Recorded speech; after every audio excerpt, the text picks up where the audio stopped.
a lot of things that's going on over there in China. There's a lot of chatter about the things that they are doing over there, including three of the problems that they have for sure. The uninformed population, the overbuilding that they're doing there, and the shifting markets. They're in a lot of trouble economically, which I believe it's probably on purpose, but who knows here? But they got a campaign that they're doing over there. You were speaking to me about this earlier about the campaign that they're doing to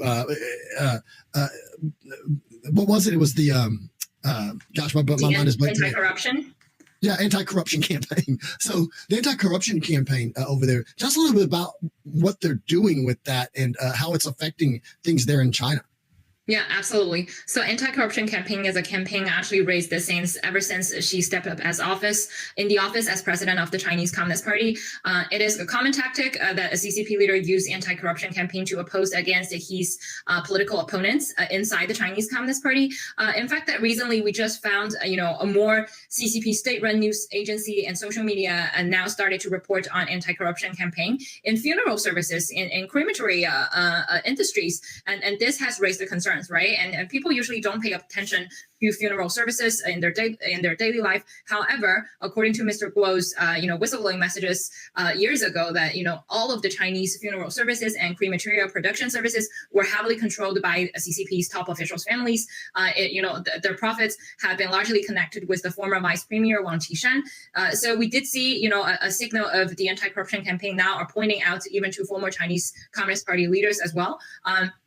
The problem is that if you want to understand how profitable, the funeral and crematoria industries are in China, I'll give you, some numbers. Say, for example, the cemetery lots, it ranged from 50,000 to 100,000 per lot in China. And that was, the price that are not available to everybody. Sometimes the lots are very limited. And so for people who have past family members, they also even need to have some internal connections and even need to pay a higher price to simply get a cemetery lot.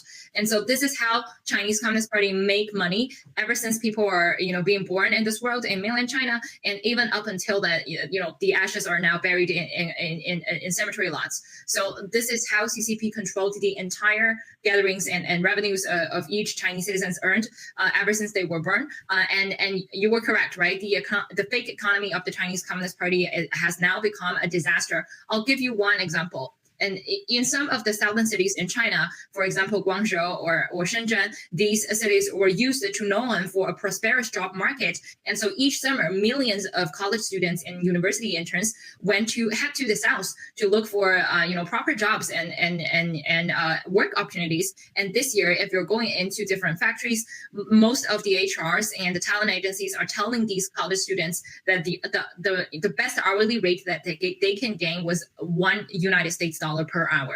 This is how bad the job market and the economy that the CCP is right now.